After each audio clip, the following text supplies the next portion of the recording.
안녕하십니까. 세상 읽어주는 남자 이상훈입니다. 오늘은 구글과 애플에 대해서 말씀드리겠습니다. 이 두 기업은 말 그대로 빅테크 이 상징과도 같은 기업입니다. 눈에 띄는 것은 이 두 기업이 이번 주에 약속이나 한 듯 그 빅 이벤트를 갖는다는 점인데요. 애플은 18일 봉인 해제라는 제목의 특별 행사를, 그리고 구글은 바로 다음 날인 19일 그 자신의 스마트폰인 픽셀 6 이벤트를 열고 자신의 경영 보관을 공개합니다. 그 애플과 구글은 모두 자신의 운영 체제를 갖고 있는 공통점이 있습니다. 이 스마트폰의 경우 애플은 iOS, 그리고 구글은 안드로이드 운영 체제를 갖고 있고, 그 노트북과 PC에서는 애플이 맥OS를, 그리고 구글이 크롬OS를 갖고 있습니다. 애플이 인텔의 품을 떠나서 자체 CPU인 M 시리즈로 ARM 기반 CPU도 충분히 성공할 수 있음을 증명함으로써 인텔의 내리막이 본격적으로 열렸음을 알렸습니다. 구글은 자체 스마트폰이 픽셀폰에 들어갈 AP로 그간 탑재했던 퀄컴의 스냅드래곤을 버리고 스스로 설계한 텐서 칩을 씀으로써 구글도 애플의 길을 따라가고 있음을 알렸습니다.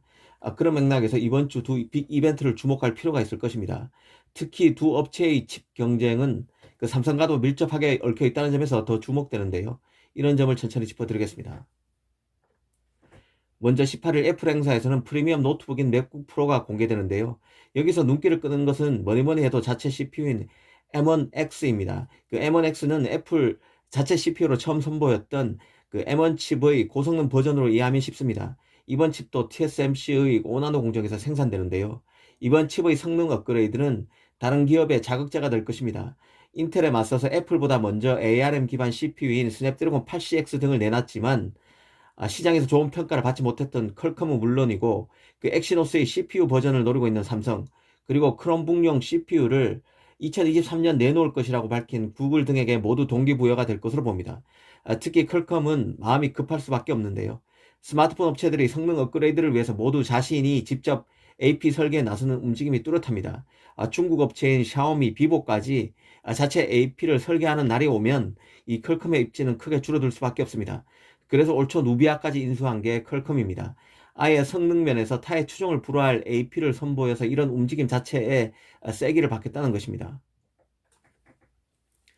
한편으로 인텔과 AMD도 애플의 M1X를 주목할 것입니다.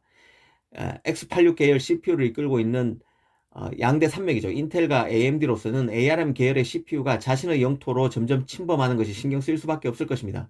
그 침범하는 기세가 어느 정도가 될지 M1X를 통해서 가늠하고자 할 것입니다. 그 기세가 무서울수록 CPU 자체 설계 움직임은 세질 것이고, 이 파운드리가 호황을 맞게 될 것입니다. 이번에는 그 19일 구글 행사를 한번 보겠습니다. 이번 행사에서는 픽셀 6와 픽셀 6 프로에 탑재된 자체 AP인 텐서 칩이 삼성과의 협업에 따른 결과물인지 구글이 직접 확인해 줄지가 관심사입니다. 그간 외신에서는 이번 텐서 칩이 그 삼성의 엑시노스와 협업의 산물이며 칩 제작도 삼성의 5나노 파운드리에서 이루어졌다는 보도가 그간 많았는데요. 하지만 구글이 공식 확인해 주지는 않았었습니다.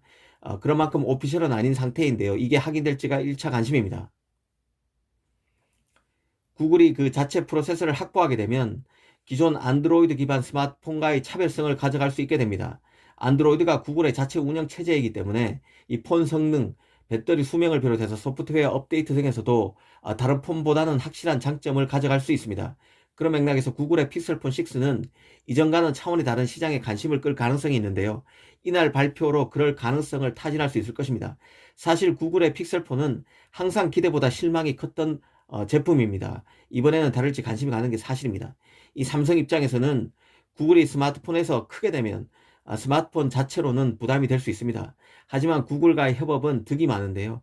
파운드리 사업에 플러스가 되고, 구글과 삼성의 협업이 크롬북에 사용될 프로세서, 그 CPU로 확장될 가능성도 있습니다. 이런 점을 종합적으로 감안하면 그 실보다는 득이 훨씬 크다고 볼 수 있습니다. 사실 그 인텔이 파운드리 진출 선언을 했을 당시에 펩 겔싱어가 인텔의 고객이 될 수 있는 기업 가운데 구글을 첫순에 꼽았었습니다. 하지만 구글이 텐서칩부터 삼성 파운드리와 함께 손을 잡게 되면 그 삼성과의 코어가 훨씬 한결 강화되는 계기가 될 수 있다고 봅니다. 오늘은 애플과 구글의 이벤트를 통해서 반도체 시장을 조망해 봤습니다. 감사합니다.